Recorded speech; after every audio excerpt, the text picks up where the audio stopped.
Sebetulnya kalau di level manajemen itu jadi satu dilema yang cukup berat ya dibilang, karena aturan pemain asing itu juga pasti kan ada regulasinya, based on regulasi gitu kan. Selama kita tidak melanggar ya tidak ada salahnya. Legend satu ini sukses menjadi gelandang terbaik Indonesia. Sang maestro pengatur serangan kini menjadi direktur Borneo FC dan membawa tim ke arah kesuksesan. Mulai dari membina pemain muda sampai sulitnya mengurus tim di Indonesia. Dari awal tidak semulus karirnya. Bagaimana Ponario Astaman menjalani semua itu? Hanya di Talk Nothing But The Truth by Greg on the Talk. Berjalan 5 pertandingan, aku lihat oke gitu aja. Ya. Ya, ketika Kamu yang ngomong ya, bukan saya. Ya, aku yang ngomong. Ini akan jadi masalah kalau semuanya punya overconfident sehingga tampil jadi egois, jadi kacau ini semua 11 ini. Ponario Astaman. Gimana Papa? Betul itu, saya nggak mau main kalau nggak dikasih kapten. Ada di kontrak gitu. No captain, no play. Ya, enggak lah. Tapi gimana waktu kita di Persija, kamu mau play? Kenapa? Karena ada BP. Dia bayar saya. Saya kapten lah, kamu jangan. Oke, deal. Gimana kabar Papa? Baik, Bapak, sehat. Di tengah sibuk, Borneo lagi gila-gila ini. 7 games, 7 win. Kebetulan itu. Enggak Tapi kayak- mudah-mudahan setelah ini kebetulan lagi. Asik. Memang Papa, aku kenal udah di 2000 berapa ya gitu ya? 2022 ya? 2022. Ah, 2002. No, 2022. Apanya? Kenal? Bukan, 2022 aku sempat kerja sama dia. Oh, di iya, Madura. iya. And then Di Madura ya? di coach-nya? Madura. And then I said to Nabil, Mhm. Nabil, you have to take this guy. He's a very, very good coach. And then Nabil like, okay, yes or no. And then gak ambil kan. Iya. Saat ini tiba-tiba dia Ya, ambil, and then kemarin sempat chat sama dia bilang, bro, you are right. This guy, emang aku bilang, Detail dia. detail. Coach And ini detail. very, very tegas. Ya. Satu, kedua, he's fair. Ya, Kamu bagus, kamu main. betul. Ya, which is jarang pelatih yang Betul, datang betul, Indonesia mau lakukan hal begitu kan. Ya, dan sangat detail, hal-hal kecil, recovery, waktunya treatment, jam berapa harusnya dia tetap kontrol itu ke fisio, ke dokter gitu loh. Jadi kalau memang udah jadwal jam 10 dia akan cek gitu kan. Kalau ada hambatan jam 10 tolong info ke dia, yang gitu-gitulah. Gila ya. Dan saya pikir itu ya sangat suportif untuk di lapangan kan, karena kerja di lapangan kan ditentukan dari bagaimana kerja kita di luar lapangan, preparation-nya kan. Dan dia selalu, aku dengar dia selalu bawa tim-tim pelatih juga buat gym. Oh iya. Selalu. Jadi ya aktif juga, karena kalau menurut saya sih itu yang membantu coaching staff untuk tetap fresh gitu kan, tetap fokus gitu kan. Jadi ya kalau badan udah berkeringat otomatis kan Mental. pikiran mental kan ikut kebuka untuk fresh, untuk fokus lagi ke kerjaan. Habis aja gym dia bantai lagi, suruh bikin data, statistik dan lain-lain. Jadi with him orang nggak terlalu santai. Ya. He's fun to work with. You know? Ya. Iya, gila. Oke, Papa, gimana dari pemain, pelatih, dan sekarang direktur, apa kesulitannya yang kamu hadapi hari-hari? Sebetulnya apa ya, kalau saya pikir sih adaptasi, kemudian kerangka waktu kerjanya. Kalau dulu pemain ataupun pelatih kan kita daily kan harus membuat keputusan, kemudian bisa dilihat pada saat itu juga apa yang kita putuskan sekarang bisa dilihat besok atau bisa dilihat lusa. Frameworknya seperti itu. Tapi kalau di manajemen, di director, kadang kita buat planning tuh harus long term gitu loh. Nggak bisa dilihat dalam 1 hari, 2 hari, atau seminggu, 2 minggu. Kita kadang bikin long term, bikin framework. Apa yang kita lakukan hari ini baru bisa dilihat 3 bulan ke depan, 6 bulan ke depan, kemudian planning untuk 1 tahun gimana, untuk tahun ke depan juga gimana gitu. Jadi lebih long term untuk frameworknya gitu. Which is good.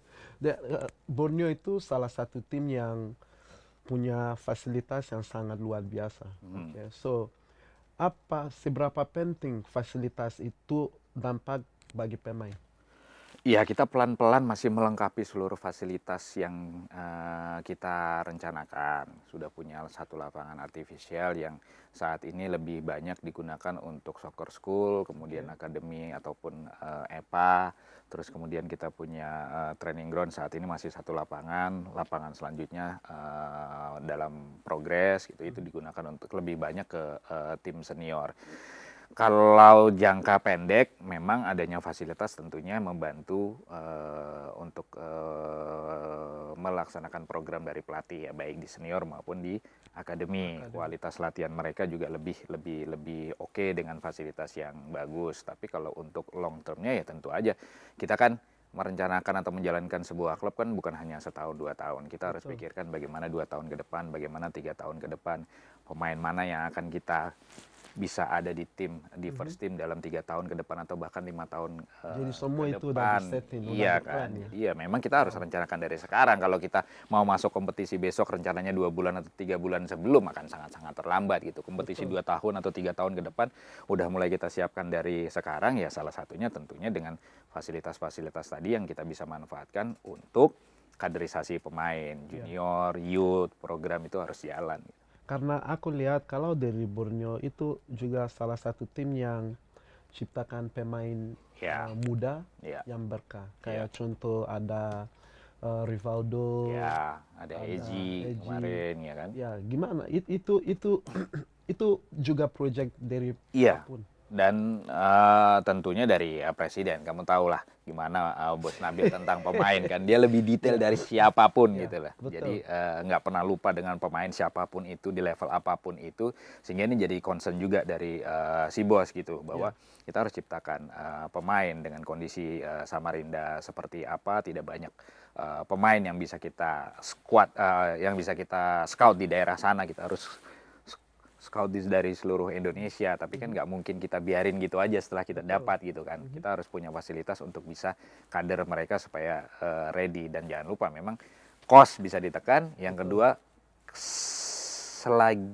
semakin mudah kita dapat pemain akan semakin loyal dia terhadap klub, karena dia merasakan perjalanan dari bawah sampai nanti bisa ada di first team gitu kan. Pasti ada darah Borneo-nya lah. Betul. Nah, ini yang kita harapkan gitu. Dan pemain-pemain kayak gitu jangka kontrak mereka itu semua jangka panjang. Jangka panjang. Kira-kira berapa lama? 3 sampai 5 tahun lah. Itu nggak kurang? Karena itu mereka Kalau kurang, prospek yang sangat besar. kalau dibilang kurang sih ya kurang, tapi kan secara regulasi juga kita tidak bisa keluar dari regulasi ya kan. Jadi memang harus mengikuti regulasi, plus juga memberikan modifikasi lah dalam kontrak, bagaimana dalam kontrak panjang itu tetap ada rangsangan buat mereka untuk bisa terus improve gitu loh. Betul. Yang kita hindari itu justru saya udah save kok 5 tahun di sini, jadi ya udah jalani aja. Nah, itu yang kita juga tidak mau gitu. Jadi bagaimana dalam 5 tahun itu dari tahun per tahunnya mereka tetap ada rangsangan untuk tahun ini saya begini, tahun depan harus lebih baik lagi, tahun depan harus lebih baik lagi. Improve ya, Yeah. dalam arti. And then I know like this Pak Nabil, he's very very business minded, right? Dia selalu bawa pemain, baik pemain asing, baik pemain lokal yang sangat berkelas. Dan dia juga nggak tutup pintu untuk lepas mereka kalau ada peluang untuk cuan ya. Ya, saya bersyukur memang dengan konsep dari presiden ya, dengan konsep seperti itu ya, memang ya itu sebenarnya bisnis di sepak bolanya gitu loh. Jadi ini sudah kita lakukan beberapa tahun. Transfer atau jual beli pemain ini berhasil kita jalankan, dan so far memang hasilnya ya cukup memuaskan lah. Betul. Yang itu ya memang harus punya mindset seperti itu, Bapak. But aku harap banyak klub bisa punya mindset begitu, karena dari situ klub bisa dapat duit kan. Betul. Jangan cuman kadang mau telepon pemain sendiri yang bilang aku nggak mau urus sama klub. Pokoknya kamu urus sama klub. Curi ya? Curi. Dapat secara gratis. But I mean, kalau kita mau bilang kita mau develop liga kita, mau liga lebih baik, I think udah ada waktunya semua klub ikutin cara begini. Jadi dari situ kita bisa lihat, oke, Ya, buat apa kita punya akademi, mau bangun pemain bagus, kalau kita nggak punya ide begitu. Betul. Akhirnya pada ujungnya kamu bilang, oke, yaudah aku mau ambil tanpa bayar. So which is good. Harus ada target memang. Dari akademi kita sendiri kita targetkan berapa pemain untuk bisa naik ke first team dari setiap tahunnya. Per tahun berapa kira-kira targetnya? Saya targetkan itu 4 sampai 5 pemain untuk bisa ada di first team. Sangat berat memang, tapi easy. So far ya oke lah achievement-nya gitu loh dari akademi kan direktur akademi kita kan Coach Jackson ya sekarang. Which dia paham bola. Saat ini ada Usman, ada Dika, kemudian ada Rangga, kemudian ada Andika, kiper gitu. Jadi 4 pemain, 4 sampai 5 pemain. Oke, saya not bad, honestly. And then like kalau ini menurut aku ya, kalau kota pemain asing mungkin bisa lebih kurang dikit, mereka ini bisa ada kesempatan lebih. Betul. So between menurut Papun tangkapan. Sebetulnya kalau di level manajemen itu jadi satu dilema yang cukup berat ya dibilang, karena aturan pemain asing itu juga pasti kan ada regulasinya, based on regulasi gitu kan. Selama kita tidak melanggar ya tidak ada salahnya sebetulnya gitu kan. Dan kita ketahui bagaimana regulasi AFC sekarang untuk pemain asing bebas kan. Ini kita harus fair akuin gara-gara Arab nih. Ya kan? Gara-gara duit dari liga sana sampai aturan AFC berubah, akhirnya jumlah pemain asing bisa sebanyak itu gitu. Betul. Yang saya bilang dilema adalah kalau kita main di level Asia nantinya seperti Persib dan Dewa sekarang gitu, dengan pemain asing yang lebih sedikit dibandingkan dengan negara lain bisa jadi kita sulit untuk berkompetisi. Kalau kita sulit compete di situ, ekivalen kita nggak naik. Betul, 100%. Jumlah klub kita yang tampil di Asia juga akan segitu-segitu aja. Kita juga pengen bukan hanya 2 sekarang kayak Persib sama Dewa, tapi peringkat 3, peringkat 4, bahkan sampai peringkat 5 bisa compete nanti di level itu juga sebuah nilai plus untuk kompetisi kita. Ini yang makanya saya bilang dilema antara jumlah pemain asing untuk kita compete di level Asia dengan pelaksanaan di Liga 1 dalam negeri yang pastinya akan berdampak ke pemain-pemain lokal kita. But again, do you think kita sama-sama lah, udah lama main di Liga Indonesia. Kamu lebih punya pengalaman. But personally, do you think bahwa Indonesia udah sanggup untuk rekrut 11 pemain asing? You think dengan history, flashback, masalah gaji, all this non-technical stuff, you think Indonesia, jangan kita bahas memang aturan begini. Apakah kita sanggup? Hanya ada beberapa klub saya pikir, nggak semuanya sanggup. Nggak semua, karena kenapa aku tanya ini? Ada satu hal yang aku selalu khawatir dengan ini. Satu, menurut aku dengan ada kayak gini, itu nggak ganggu klub di setiap musim. Karena sekarang kalau aturannya musim ini 11, contoh. And then tiba-tiba musim depan bilangnya lagi 6. Berubah. Sedangkan klub udah kontrak pemain 11 dan then ada yang dikasih 3-4 tahun. How? Gimana bisa manage itu? Kalau itu yang ditanyakan, saya bisa jawab bahwa kita juga komunikasi dengan liga tentunya untuk mengadakan sebuah aturan atau regulasi yang umurnya itu nggak hanya setahun 2 tahun. Betul. Tapi lebih dari itu, sehingga klub bisa punya rencana untuk mengontrak pemain dengan durasi yang lebih lama, kontrak jangka panjang. Dan ini sudah kita komunikasikan, so far sih oke gitu. Tapi memang kalau untuk jumlah ya mau nggak mau kita harus beradaptasi dengan regulasi. Tapi kalau masalah durasi atau kontrak jangka panjang tadi sudah dikomunikasikan Liga, dan untungnya Liga mengerti soal itu sehingga aturan ini digaransi bahwa nggak setahun 2 tahun berubah gitu. Kalaupun berubah, kemungkinan akan bisa jadi nambah gitu, jangan kurang gitu.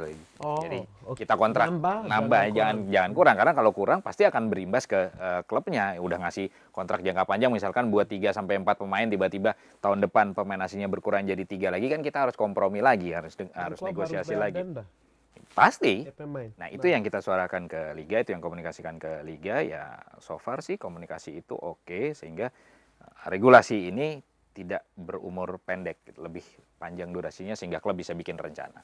Semoga bisa. Ya. Karena harus bisa, kalau enggak kita protes ke Liga.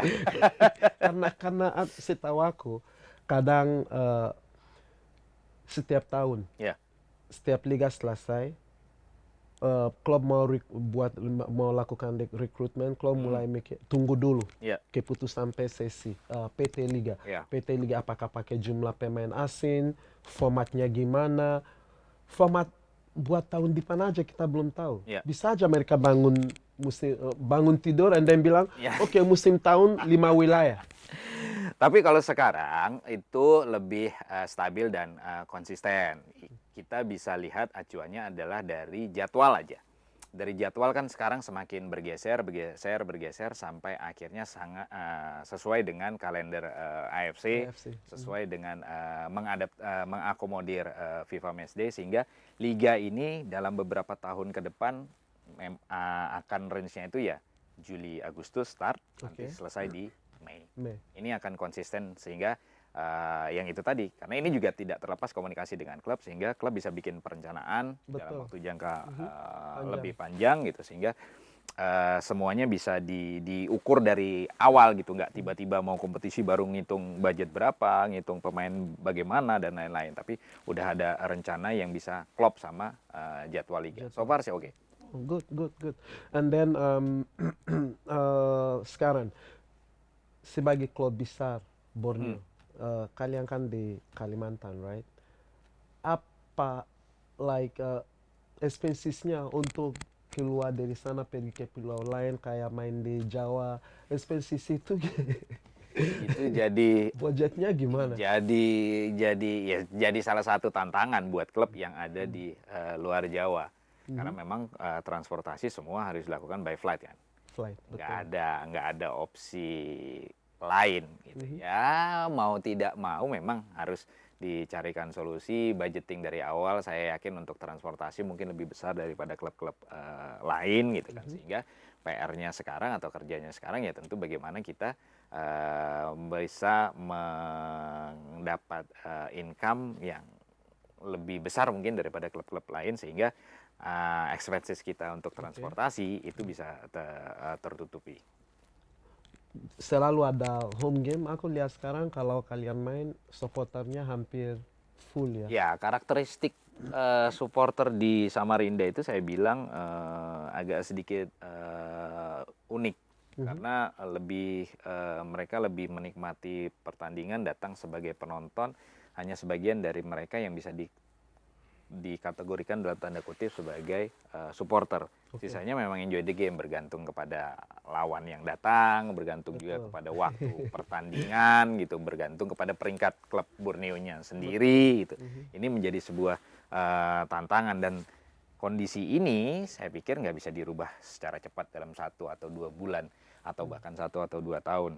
Perlu diingat bahwa Borneo saat ini walaupun satu-satunya klub dari Kalimantan, bahkan yang ada di Liga 1, usia kami sangat-sangat muda dibandingkan dengan klub-klub peserta liga lainnya yang udah puluhan tahun, bahkan ada yang ratusan tahun. Kita baru mau masuk dekade kedua, baru 10 tahun kedua ini mulai masuk, sehingga memang banyak yang harus dibangun, termasuk fanatisme dari supporter itu sendiri. Ya, betul. And then di liga sekarang kita lihat emang banyak perubahan, banyak kemajuan daripada sebelumnya, right? But sekarang kalau aku tanya sebagai seorang director yang selalu ikuti liga, and then you are inside, so apa yang masih kurang?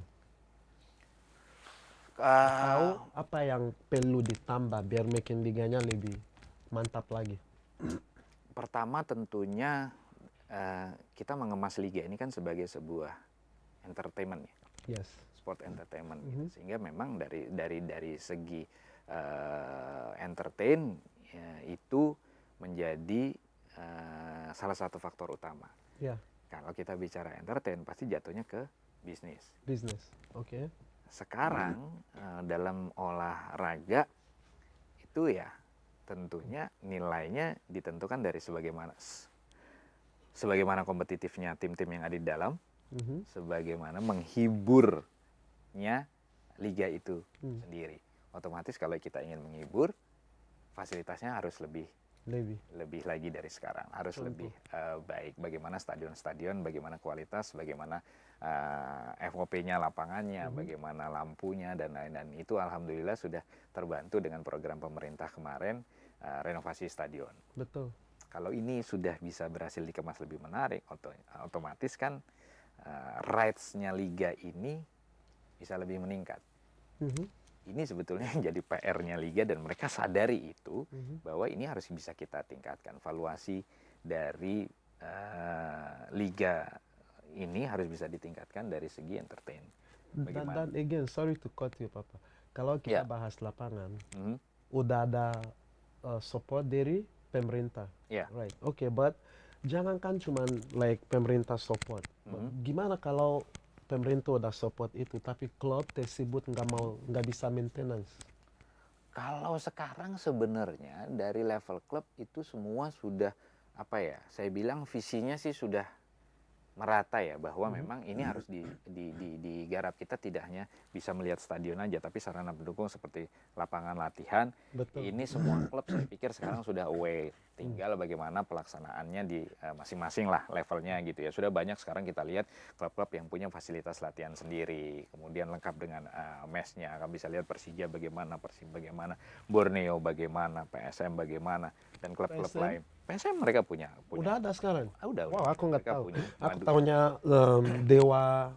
Madura, Dewa, yang kita lihat bagaimana fasilitas yang mereka miliki. Artinya di level klub juga kita sudah mulai membenahi itu, karena kita tahu bahwa ini juga salah satu modal untuk bisa menuju ke arah yang lebih profesional. Nah, saya tertarik lagi dengan entertain tadi, bagaimana bahwa rights klub ini, image right dari tayangan liga ini bisa lebih meningkat lagi, dan itu saya yakin di liga sudah memikirkan itu, sehingga kalau itu bisa meningkat tentunya kontribusi yang bisa dinikmati oleh klub juga bisa lebih besar gitu. Dan itu kan sebetulnya inti dari bisnis ini, bagaimana sebuah liga nilainya bisa lebih tinggi, dari nilai yang lebih tinggi itu dikembalikan ke klub, sehingga semua klub bisa lebih tingkat secara bersama-sama, bukan hanya dominasi satu atau dua klub aja, tapi levelnya semua meningkat. Nah, baru urusan teknis. Talking about dominasi. Ya. Talking about dominasi. Ada tanya menarik ini. Apakah kita hitung Borneo di kelas apa sekarang kalau kita bahas sepak bola Indonesia? Kalau bicara statistik kan bisa dilihat. Acuannya pasti itu. Kalau kita bicara prestasi, acuannya pasti ranking liga 2 tahun atau 3 tahun terakhir. Ya, oke. Karena aku tahu itu oke. But again, si buruk apapun, kita lihat 3-4 tahun belakangan. You can see like Persija ada di ini, but nggak mungkin sebut top 3 klub di Indonesia tanpa Persija.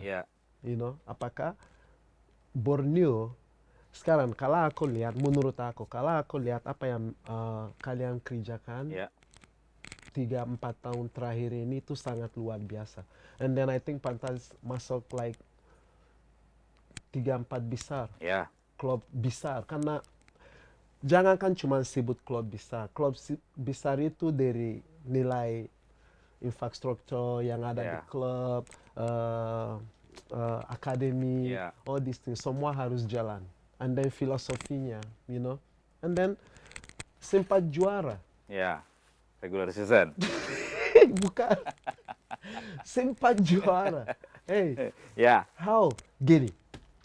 You know, aku bilang sempat ketemu sama Nabil, aku bilang dia, plot twist. Kalian juara, regular, and then ada 4 besar, kalian gagal. And then setelah itu, next season, just regular, juara. How do you feel about that?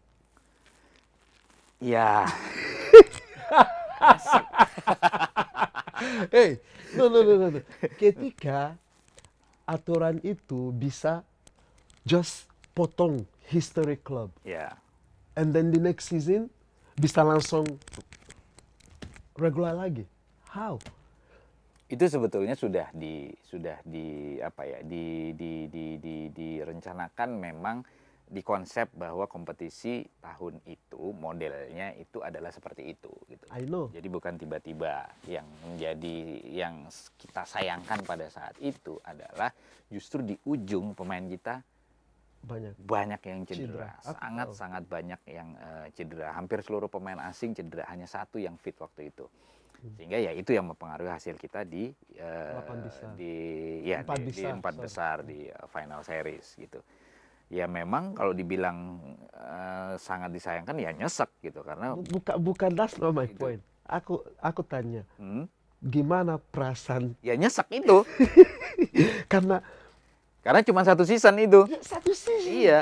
Like kalian bisa bilang in my head, kalau aku punya klub AUC, kenapa enggak? Iya. You know, like, itu yang kita sayangkan ya itu konsep itu hanya bertahan satu musim aja gitu loh, tidak lanjut di musim-musim berikutnya. Makanya kalau kamu tanya gimana rasanya ada regular series kemudian final series kita gagal, terus tahun berikutnya itu kembali lagi ke sistem kompetisi full, ya nyesek. Nyesek, kecewa, sayang, marah dikit. Inilah sepak bola Indonesia. And then again, liga kita ini unik karena dari aku datang dari 2004 aku datang ke Indonesia, namanya selalu berubah.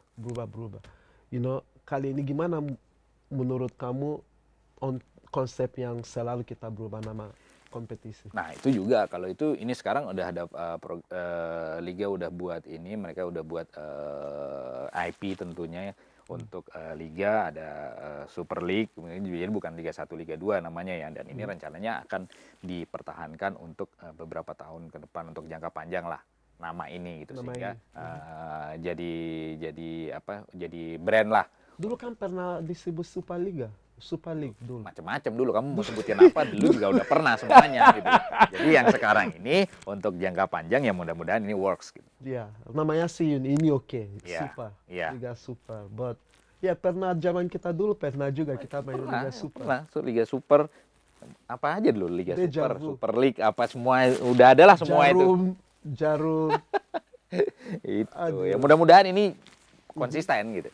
I mean, I hope, cause I know itu juga have to do with branding, maybe, branding, and then sponsor, right? Betul. Yeah, and then dulu di Indonesia dominasi tim besar selalu, but now kalau kita lihat udah merata ya. Ya, tapi nggak terlepas dari konsistensi. Explain. Yes, kompetisi sepak bola yang maraton bukan sprint. Betul. Ini kita baru masuk week ke 7-8, ya kita lihatlah bagaimana di klasmen, masih ada yang dibilang tim besar, sekarang masih ada yang di bawah, tim yang tidak diperhitungkan bahkan tim promosi sekarang ada yang di papan atas. Ya, siapa di atas? PSIM sekarang. Lumayan. Ya, oke lah. Ya ini bagus buat persaingan gitu, untuk membuat liga lebih menarik gitu. Tapi kalau pertanyaannya hasil, tentunya kita lihat konsistensi dari semua tim ini gitu loh. Karena konsistensi itu juga have to deal with kedalaman squad. Ya, kadang ada tim yang putaran pertama, oke. Tapi apakah ketika tim lain udah bisa baca, apakah kalian bisa bertahan? Betul. Karena di awal kompetisi 2 game berjalan, aku lihat Bali. I said, okay, good team. Ya, but berjalan 5 pertandingan, aku lihat gitu aja. Ya, ketika klub kamu yang ngomong ya, bukan saya. Ya, aku yang ngomong, karena kan aku sekarang duduk. Aku sebagai penonton. Aku sebagai penonton, right? So, aku pernah di podcast ini, orang tanya aku top 3. Borneo aku nggak sebut. Oke, kenapa? Ya, karena, I mean, cause at that time, no, jujur. At that time aku belum lihat. Aku lihat yang nongol aku lihat ketika mereka main adalah Persija. Karena cara mereka main, you must agree, they play very beautiful football. And then aku masuk Dewa. Oke. Which sampai sekarang aku harap mereka harusnya lebih konsisten. Karena kalau aku lihat cara mereka main, they play beautiful football. Tapi hasilnya nggak mendukung. And then aku pilih Malut. Kenapa aku pilih Malut? Karena hampir semua pemain asing yang juara bertahan semua pindah sana. I think mungkin untuk tim adaptasi nggak terlalu susah. Sehingga aku lupa yang di Borneo itu Fabio. Dan aku tahu orangnya is win. Ya kalau tadi Greg, kalau kita berbicara topik itu memang tidak terlepas dari belanja, otomatis tidak terlepas juga dari budget ya. Kita tahulah bagaimana pembelian Dewa, kita tahu bagaimana pembelian Persib terakhir ini, bagaimana pembelian Malut juga Persija mungkin. Oke, itu satu faktor. Betul. Bisa menjadi pembantu lah faktor yang bisa support untuk prestasi tim. Tapi kan masih banyak faktor lain yang tidak boleh ditinggalkan gitu aja. Contoh? Bagaimana scouting, kemudian bagaimana perencanaan dari si pelatih itu sendiri. Betul. Dia mungkin nggak pilih pemain, kita analogikan sederhana aja. Saya nggak pilih pemain yang harganya 2M, tapi saya lihat ada pemain dengan kualitas yang saya butuhkan, dia harga 500 juta. Oke, nggak apa-apa. Wah, menarik ini. Tapi saya perlu dia gitu loh. Saya cocok dengan dia gitu. Betul. Apalagi kalau dihadapkan dengan diskusi yang lebih lebar dengan manajemen tim yang lain. Oke, coach, ada pemain dengan kualitas sama. Satu harga 2M setengah, satu harga 250 juta. You will go for 250 juta? Of course. Itu maksud saya gitu. Again. Semua tidak terlepas dari bagaimana perencanaan seorang pelatih, bagaimana scouting dia dalam melihat kebutuhan dia di pemain. Sesuai kebutuhan. Yeah, I agree. But again, now we're talking about pemain and then we're talking about harga. Pemain termahal di Borneo saat ini, jangan sebut siapa pemainnya. Nilai pemain termahal dari asing kira-kira berapa? Per bulan? Oh, per bulan. Per bulan kayaknya sekarang 200-an ya. Masa? Iya. Murah banget. Waktu aku main, aku aja masih di atas. Karena itu. memang kita cut budget banyak tahun ini, Papa. Budget. Ya. Dan bisa di atas, hari. Jujur kita cut budget sangat banyak tahun ini. Gila. Wow. Kamu bisa lihat. Aku lihat. Philip Ali. Ya. Terence. Yes. Sebelum itu mungkin ada Hendro. Hendro Kartiko. Iya. Hendro Siswanto. Gelandang lepas. Kartiko lagi. Pato. Kita lepas. Nggak cut budget. Pato itu I think is one of your best investment. Karena kalian beli first. Iya, betul itu. Tapi kan kita cuan banyak. Memang cuan banyak. Tapi kembali lagi kemudian nggak perform kan? I wouldn't call it that. Kalau memang sebetulnya ada chance juga untuk kita pertahankan. Tapi ya karena itu tadi konsep yang kan budget itu mau nggak mau kita harus lepas dan pilih pemain-pemain yang sesuai dengan coach, sesuai juga dengan budget. Dan sesuai karakter yang dibutuhkan oleh Borneo. Ya, karena aku lihat pemain kalian punya dari asingnya semua dari pemain belakang, sayap, gelandang, mereka kerja keras semuanya. Striker satu masuk, main diganti masukin satu lagi, tambah gila gitu. Karakter itu memang yang kita duduk sama-sama di awal musim untuk menentukan siapa pemain yang ada di tim ini gitu kan. Tentunya dengan yang kita pikir cocok dengan karakter yang dimau oleh Borneo dan bisa dijalankan oleh pelatih ya. Inilah hasilnya yang sekarang gitu. And then buat ke depan mungkin di putaran kedua kira-kira masih ada pikir mau evaluasi atau ada mau tambah tetap butuh waktu, tetap butuh evaluasi. Tapi tentunya kan menyesuaikan dengan perkembangan atau perjalanan tim selanjutnya. Sekarang baru 8 week, masih ada berapa 9 week lagi untuk masuk ke putaran kedua, sehingga kita lihat nanti hasil sampai di putaran. Kalau berbicara tentang pemain asing, kita masih ada room. Masih. Wow. Kita nggak ambil semua kota di. Kenapa nggak ambil? Karena nggak ada duit, Pak Nabil. Dia yang ngomong bos, bukan saya. Ya, kita pikir sekarang dengan 10 pun sudah, bahkan sebetulnya kita rencanakan 9 waktu itu. Cuman karena ada cedera saat kita TC di Jogja yang butuh dan tidak bisa kita pastikan bagaimana sembuhnya, kapan sembuhnya, sementara waktu liganya udah deket, akhirnya kita sign lagi satu pemain asing. Konsep awalnya 9, which is still fair karena yang main 7 ya. main 7, which is kalau ada 9 masih ada cadangan 2, masih ada cadangan which 2. makes sense gitu. But again I know Pak Nabil itu dia selalu duduk and then pasti udah mikir apa dia mau. Betul. Putaran kedua baik kan next season apa yang dia bisa tambah buat bikin timnya lebih you know, always, which is good. Biasa klub-klub Indonesia always yaudah kita tunggu dulu sampai liga selesai baru mulai rekrutmen. Kalau dia enggak, mungkin dia udah lihat, analyze sambil jalan. Kalian punya tim analis yang sangat kuat. Kalau aku lihat, karena kadang aku lihat pemain yang dia sign itu dia udah direncanakan 6 bulan lalu. Betul. Tim lain masih tidur. Ini aja udah ada beberapa nama yang kita bahas. Ya kan? Dan yang namanya klub besar, that's how you work. Berarti udah klub besar ya? Kalian udah klub besar. No, aku ngaku, seriously, aku ngaku.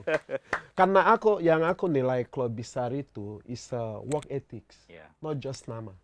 You know, karena ada beberapa klub besar yang walaupun mereka udah lihat timnya kayak gini, mereka tetap tunggu dulu sampai season selesai. Ini finish, but you know, team you have to be proactive all the time, you know. Untuk evaluasi tim, tambah kekurangan tim, you know, every day you're working, which is good. I have to admit. You know. Terus pemain muda ada Buffon, Dava, Rivaldo. Gimana pembinaan mereka ini di Borneo? Seperti apa kira-kira? Ya itu dia, dari akademi itulah kita rencanakan memang. Jadi kalau kita merencanakan first team hanya berdasarkan scouting, itu bisa jalan, tapi yang tadi saya bilang di awal, bagaimana loyalitas dari si pemain, rasa bangga atau rasa memiliki si pemain terhadap klub itu sendiri, itu kan kita harus tumbuhkan sedini mungkin gitu loh. Semakin muda usia, semakin akan merasakan mereka bahwa ini, jadi bukan terlepas dari nilai kontrak dan lain aja, tapi dari dia secara pribadi merasakan bahwa ini klub saya gitu loh. Ini yang lebih mahal menurut saya. Loyalitas itu, kebanggaan itu yang lebih mahal untuk seorang pemain sampai bisa di level profesional mengatakan bahwa ini klub saya. Itu yang lebih mahal. Siran sebelum Eji, sebelum Rivaldo, sebelum Buffon ada Siran keren. Siran dari akademi, dia berani. dari tim EPA. Bahkan waktu dia di EPA, saya pelatihnya waktu itu. Ada beberapa, tapi sekarang yang masih eksis memang cuma Siran. Artinya pemain-pemain seperti ini yang harus terus kita bikin dalam tanda kutip ya di level akademi. Ada Eji, kemudian Andika yang kiper sekarang sebelum Dava itu juga dari akademi. Kemudian juga masih ada beberapa nama di winger nih. Ada Asgal, ada Rangga gitu yang secara usia masih muda tapi sekarang sudah ada di first team. Loyalitas itu yang ingin kita bangun sebetulnya, bukan hanya melihat dari nilai kontraknya aja, tapi loyalitas itu yang lebih mahal menurut kita. Nah, Siran itu aku lihat dia makin tahun ke tahun dia pemberani. dia pengalaman kalau itu, Greg. pintar. Pengalaman dia di liga dari tahun ke tahun, sehingga ya udah tau lah gimana mainnya kalau di level itu gitu kan. Kalau di awal musim ya mungkin belum konsisten di awal-awal tahun begitu dia naik ke liga, tapi sekarang udah bisa jadi pilar. Tapi satu hal yang aku nggak bisa kebayang ada seorang Punario, the guy I know you are very quiet, you always dialogue pelan. Aku nggak bisa bayang ya gimana seorang Punario kalau jadi pelatih. Galak nggak ya kira-kira? Untung saya jadi pelatih sebentar aja ya. Gak bisa, aku, bulat. Kamu boleh tanya sama siapa yang saya waktu itu gimana? sama Karis, asisten pemain saya waktu di EPA itu Siran, terus kemudian Nur itu yang di Sleman atau mana ya sekarang saya lupa, atau Persita mungkin.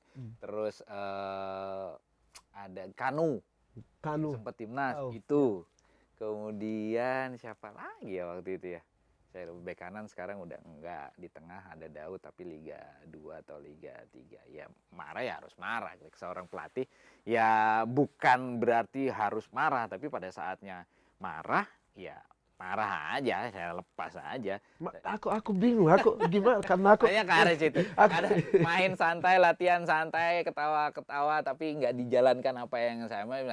Bubar ya kalau latihan kayak gini, kita pulang. Terserah mau pulang apa mau terus.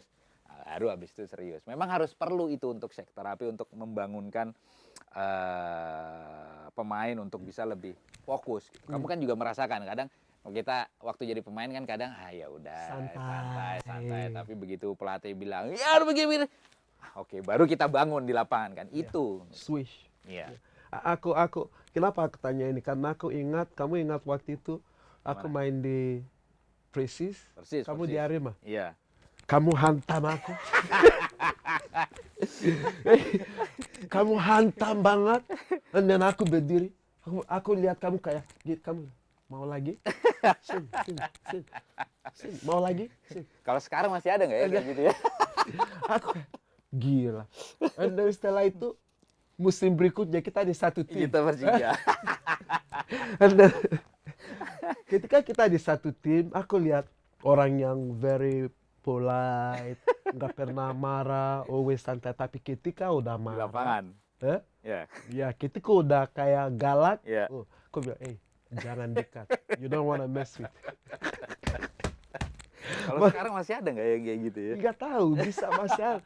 Kayak kalau aku cerita pengalaman aku waktu di Persija, I said, anak sekarang nggak, they don't understand zaman kayak gitu. You remember kan, waktu itu aku berani bicara nggak ada kamu, Ismet, BP, betul. nggak usah Leo Saputra. Dia pikir dia bintang, dia ikut. Aku bilang, Greg Nwokolo datang, free kick. Sebelum kamu dekat bola ada Ismet, ada BP, belum lagi Ponario. Penalti, mana boro-boro aku dekat penalti. Tapi aku masih ingat zaman aku di Madura, aku taruh bola, satu anak kecil datang bilang, hey, aku yang ambil. Sudah berubah ya? Bukan berubah lagi. Zaman aku, penalti, aku berani dikasih. Iya, kamu masih lihat ya? Who are you? Iya. You are Greg, but hey, your job is to give me a ball to score. So, you know, like, orang bilang, kenapa waktu itu aku sempat podcast sama Mama. Dia bilang, kenapa aku galak with my teammates? I say, ya galak karena aku udah merasa senior dan anak kecil itu nggak bisa dikasih tahu. Iya. Sebaliknya, zaman aku ikut kalian, mana aku berani kalian ngomong, aku ngomong. Huh? Iya, betul. But I respect that, kan? Yeah. And then, mana BP bisa mau tendang free kick, I say, BP, aku. Iya. Walaupun waktu itu aku kontribusi banyak di tim, but it's your job. Itu tugas kamu. Iya. You know, when I remember that, I say, gila. Like, belum lagi ada Samsu. Iya. Samsu, Agus Indra. Apa ya kalau itu fenomenanya ya, kalau kita bisa bilang ya, bukan senioritas, tapi kepada lebih ke apa ya, lebih ke respect kali ya. No, karena respect di sepak bola ada, tapi itu bukan kerja keras pasti. But tetap yang namanya respect, you have to know there is time for everything. Iya. Misalkan, kamu masih muda, and then you have to wait. It's turn by turn. Ya, kalau saya sih ngelihatnya, Greg, itu lebih ke sebetulnya ada sebuah nilai positif dari situasi atau dari kondisi tersebut. Kayak kamu bilang tadi bahwa urusan penalti atau urusan free kick waktu kamu di Persija itu ada ke BP, ada ke Ismet, atau ke saya bahkan nomor berapa. Betul. Itu kan setelah mereka gitu. Tapi kamu bilang tadi bahwa kamu kerja keras di tim, iya, oke, gitu, dan kontribusi kamu besar di tim, oke, gitu. Betul. Tapi pada saat momen-momen itu ada yang punya nih, katakanlah gitu. Ada. Kalau menurut saya menilai situasi itu atau kondisi itu adalah bahwa inilah sepak bola.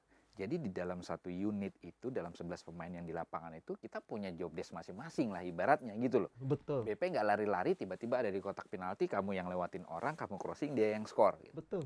Sekarang bayangkan kalau itu semua tidak pas di tempatnya. Kamu nggak mau kasih ke BP, kamu paksa ke tengah. Nggak bisa. Timnya yang jadi kacau menurut saya gitu. Kamu ingat bahasa dia waktu itu? Iya.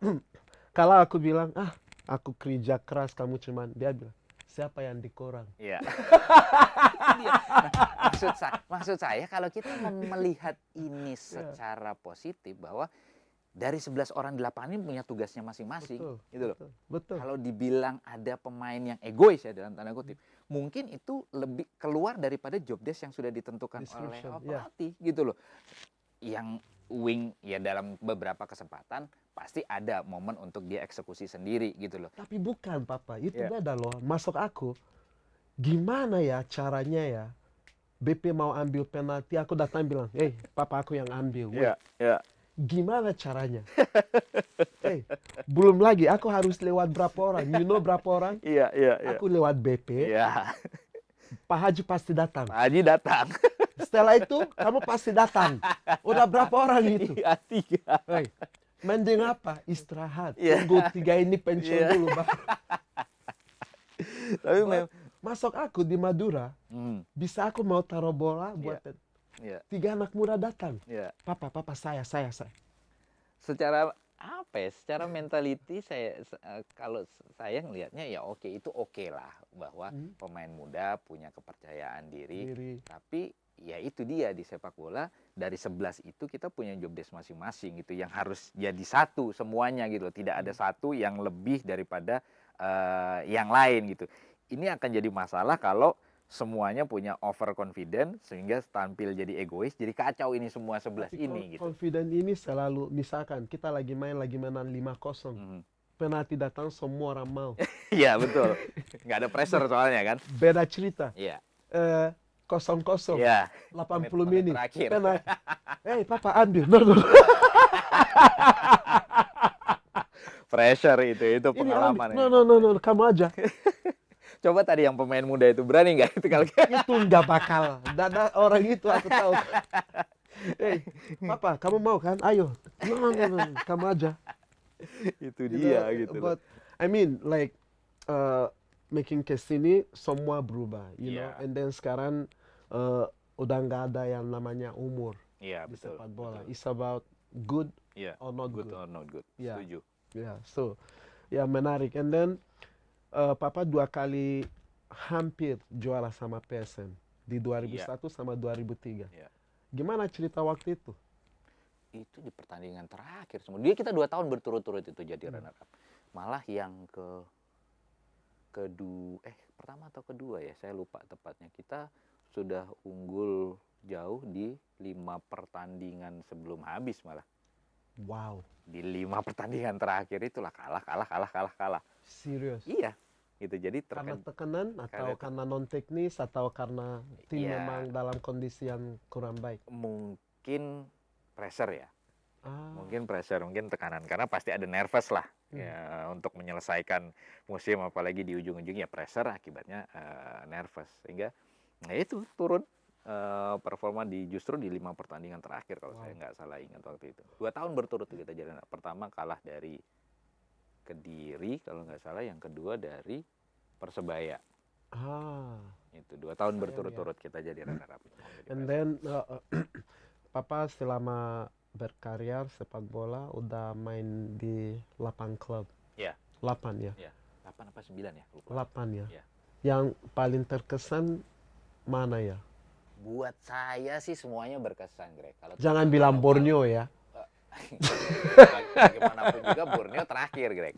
Pensiun terakhir. Pasti akan diingat, nggak mungkin enggak kan? Enggak. Borneo itu jangan bilang terkesan. Kenapa aku bilang begitu?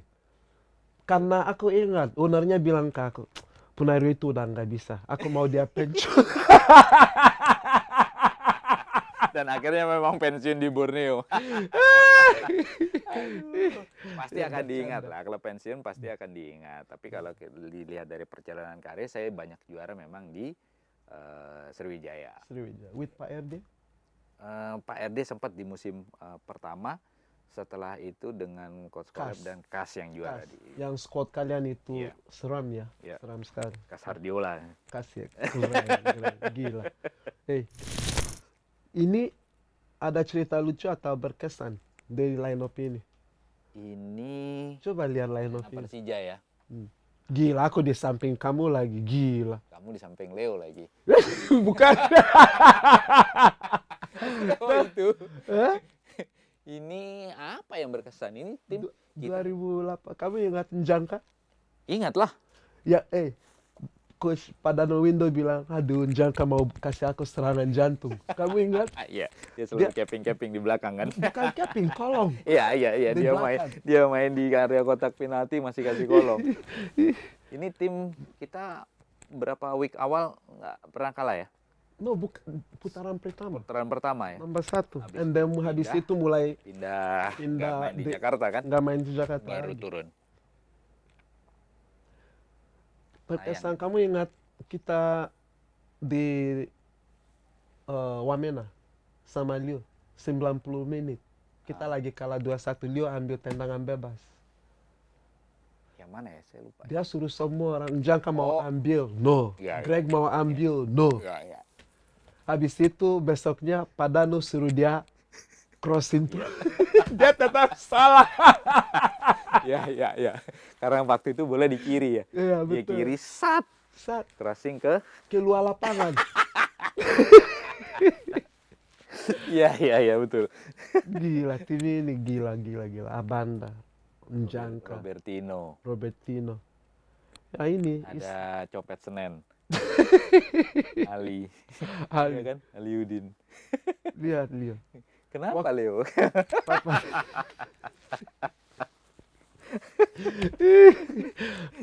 The best.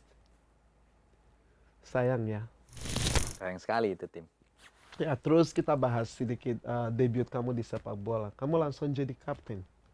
Gimana tanggung jawab seorang kapten di timnas?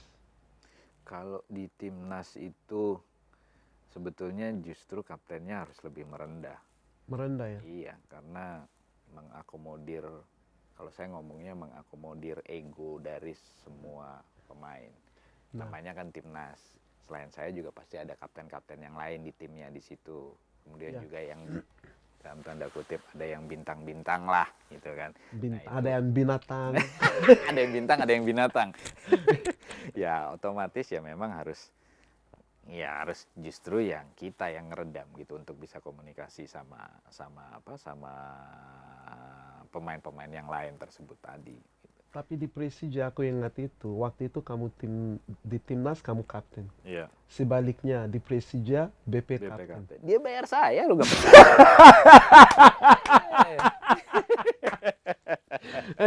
And then aku lihat waktu itu kalian itu di tim itu like image kalian itu auranya sangat kuat, kayak ada BP, ada Ponario, ada Ismet.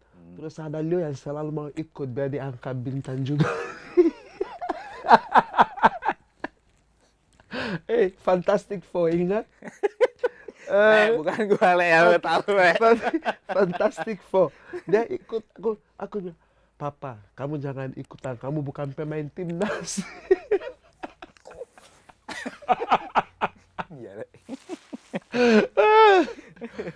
Gimana how you guys bisa punya hubungan yang sangat baik and then selain respect, karena waktu itu aku ingat di Persija BP kapten and then di timnas kalian kapten. Berarti kamu bayar dia di Persija, dia bayar kamu di Persija dong buat jadi kapten. Sebaliknya dong, kamu bayar di timnas juga atau enggak? Orang lain yang bayarin.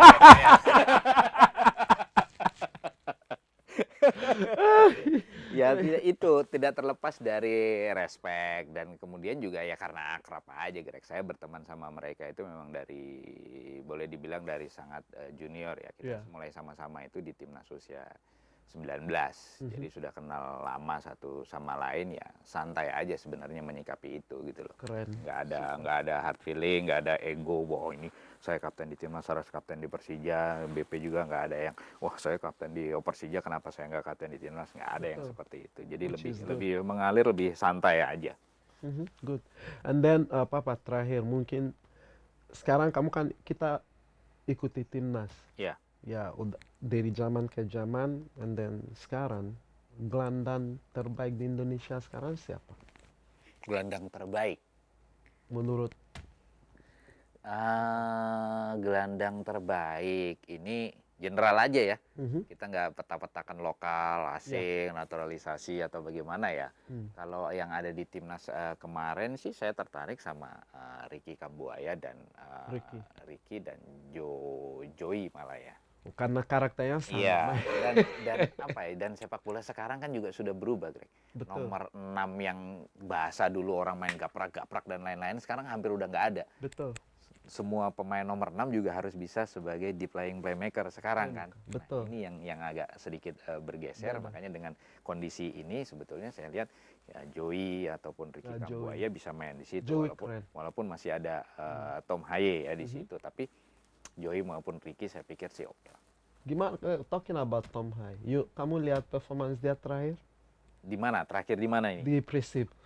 Oh, yang kemarin oke. Sampai sempat ada yang bilang kamu nggak pantas main di sini, harus di-ban. You saw quality? Ya, di pertandingan itu. But overall I think dia punya quality. Memang. Gila. Ya, tergantung bagaimana yang lain juga sekarang, Greg. Yang bisa adaptasi. Karena tipe dia kan harus juga disupport dengan yang. Kalau yang nggak ngerti juga nggak bisa maksimal dia. Terus selama berkarya di Indonesia, pemain siapa yang sulit diwaspadai atau dihadapi? Kalau saya justru Firman. Firman? Iya. Saya pernah main lawan bayar berapa ya ini Firman? Saya berhadapan sama Firman tuh di mana ya? Satu Persib. Selepas dari Sriwijaya kan dia ke Persib. Terus juga Bayangkara, waktu saya di Borneo dia Bayangkara. Memang situ Firman gelandang. Iya. Gila emang. Kita teman, tapi kalau saat berhadapan emang karena kamu nggak bisa di pressing. Iya. Dia mobility-nya tinggi. Betul. And then dia pintar. Nggak mau sikat dikit lah kadang-kadang kan. Paling dia kalau udah kayak gitu paling, boy biasa aja. Dia protes ke saya, soalnya kalau nggak digitu sekali-sekali sulit lawan dia. Dia memang I think aku udah bilang berapa kali sampai detik ini I don't think Indonesia udah ada lagi Firman Uti. Iya. Nggak ada lagi. Belum. Betul. At least now belum. Iya. Kambuaya pun ya bagus tapi modelnya beda. Iya, betul. Iya kan? Ya. And then guys, Punario Astaman. Terima kasih Papa. Sama-sama Papa. And then this is sangat menarik. And then ada terakhir mungkin satu kata atau dua kata buat supporter yang nonton ini, supporter Indonesia. Untuk supporter Indonesia, apa ya? Ya untuk GOAT, ya apa ini nama acaranya GOAT kan, benar kan saya kan? Salah pula nanti disuruh ngomong kan. Ya untuk GOAT ya siapapun yang nonton ini saya pikir ini cukup menghibur, menghadirkan sepak bola dari visi yang berbeda. Itu untuk GOAT-nya, jadi ya support terus. Kemudian untuk sepak bola Indonesianya baik liga maupun timnas ya tetap support. Baik buruknya sepak bola Indonesia tidak terlepas dari peran kalian juga sebagai supporter gitu. Sehingga marilah kita bersama-sama bahu-membahu dengan peran kita masing-masing di posisi masing-masing untuk berkontribusi membuat sepak bola Indonesia lebih baik. Amin. Makasih Papa. Sama-sama Papa. Oke, terima kasih sudah nonton. Dukung sepak bola Indonesia dengan kata-kata yang positif. Kalau kamu nggak ada apa yang kamu bisa kasih tahu atau masukan untuk bikin sepak bola Indonesia maju, cukup diam aja. Talk nothing but the truth. Only Greg only talk. Thank you guys.